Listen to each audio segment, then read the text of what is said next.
Tokugawa Ieyasu n'était pas homme à se laisser marcher sur le hakama. C'est la jupe qui traîne là. Pourtant, avant de devenir shogun, il a fait des attaques en traite, ça c'est pas bien, des grosses boucheries, des prières. Ah ben du coup c'est tout bon. Et pour pas oublier celle de Mikatagahara, il s'est fait représenter comme ça.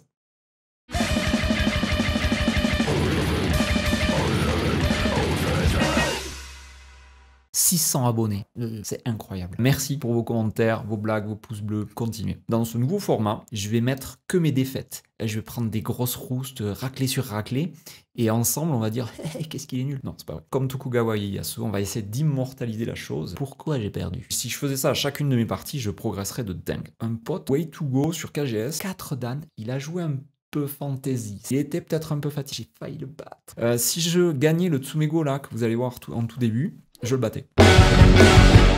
3 difficultés, le premier en haut à droite, facile, le B, correct, et le C, un peu difficile. Le A, si vous avez suivi les vidéos, la trilogie sur les yeux, vous savez exactement où jouer, je vous laisse trouver. Que ce soit noir ou blanc, c'est le même coup d'ailleurs. C'est là. Si c'est noir, ça permet de faire 3 yeux ici.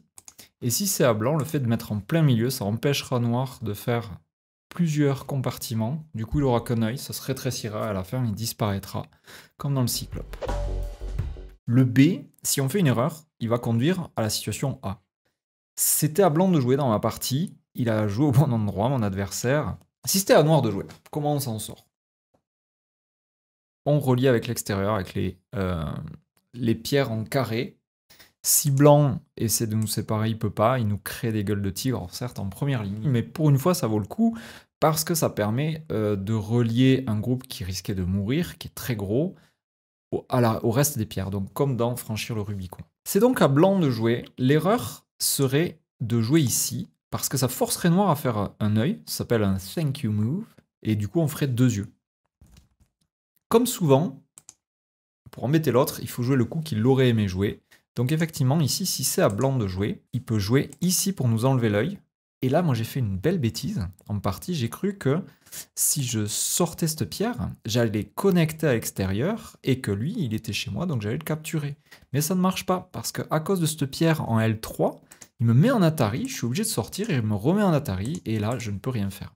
S'il n'y avait pas eu cette pierre de soutien, là, ça marchait. Le Tsumego C, j'ai eu le bon réflexe au début. Je me suis dit, bon, ok, là je suis encerclé, je suis pris en sandwich, j'ai pas d'œil. Mais lui, si jamais il joue là, il est immortel. Donc c'est la kata, il a 2 yeux. Du coup, moi je joue à l'endroit où il aimerait jouer. Mais lui, il joue à l'extérieur, faisant de la zone en triangle un faux œil. Moi je connecte, lui il connecte. Et quand je fais ça, ça nous ramène aux 2 Tsumego précédents. Donc j'ai perdu. Qu'est-ce qu'il fallait faire au moment où il a joué D16? Vous me le marquez en commentaire, vous me marquez la suite de coups, vous essayez de trouver. Maintenant qu'on a un peu avancé, c'est quand même faisable. Mais voilà, il fallait le trouver en partie, je ne l'ai pas trouvé.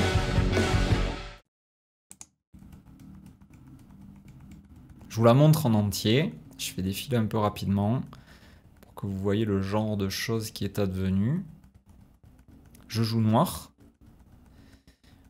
Je fais des choix un peu risqués, je perds des choses pour attaquer un groupe qu'on voit ici au centre.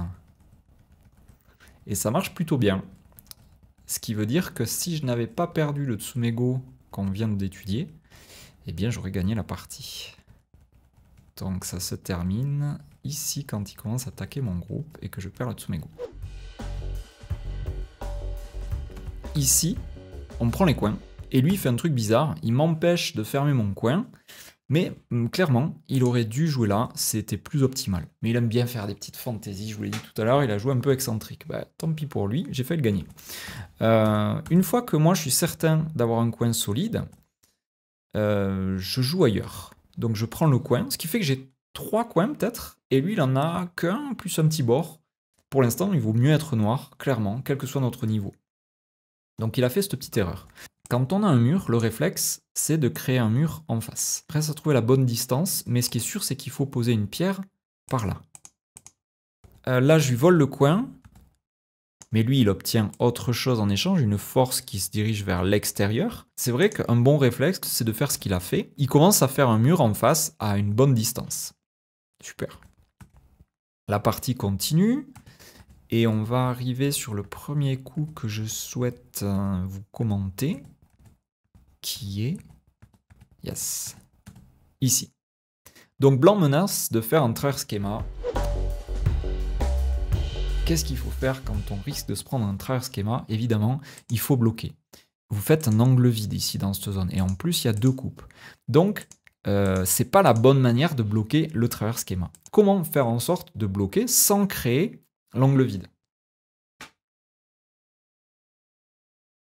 Bien voilà, on peut pousser encore. Puisque lui ici continue d'essayer de traverser le schéma, cette fois-ci on pourra le bloquer de cette manière.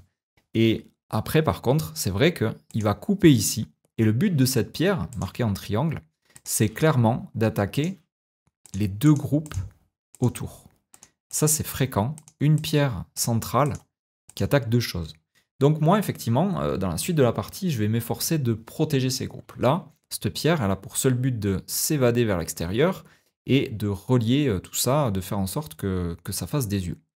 Lui, sa pierre, elle est quand même toute seule. Donc il faut qu'il fasse quelque chose pour qu'elle vive. Il passe de ce côté. Moi, j'essaie de continuer de l'attaquer, de lui mettre de la pression, mais en même temps de faire en sorte qu'il ne puisse pas attaquer mon groupe du haut dont je vous ai parlé tout à l'heure. Il avance. Je continue de l'attaquer. Donc là, clairement, il a un groupe qui ne sait pas encore où il va. Et moi, en fait, pendant toute la partie, ce que je vais essayer de faire, c'est...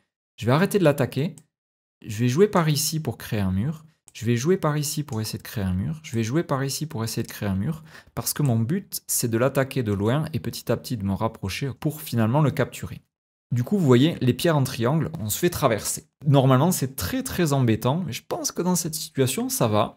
Parce qu'encore une fois, j'ai mon grand objectif. Et parfois, pour servir un grand objectif, il faut faire des petits sacrifices. Alors là, qu'est-ce qui s'est passé dans ma tête? Je vais vous l'expliquer quand même. Pourquoi je joue en coup de première ligne? Suis-je 30Q? Non. Mais voilà ce qui s'est passé. Je me suis dit, ces pierres-là, elles sont attaquables, elles n'ont pas 2 yeux, c'est mauvais. Je vous montre comment les attaquer. Donc blanc pourrait très bien faire ça. C'est vraiment embêtant.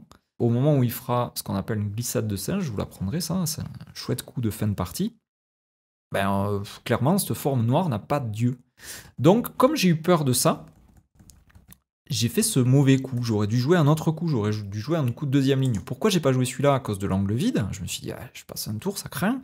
Et j'ai peu de liberté. Au moment où il a tapé là, qu'est-ce que ça donne, ça?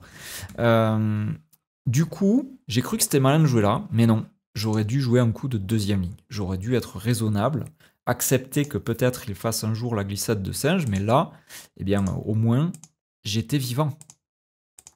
Voilà, j'avais mes 2 yeux et j'aurais gagné la partie d'ailleurs si j'avais fait ça. Si cette erreur-là, ce coup de la ligne de la mort, m'a tué. Il m'a tué en fin de partie, il m'a pas tué direct, mais il m'a tué.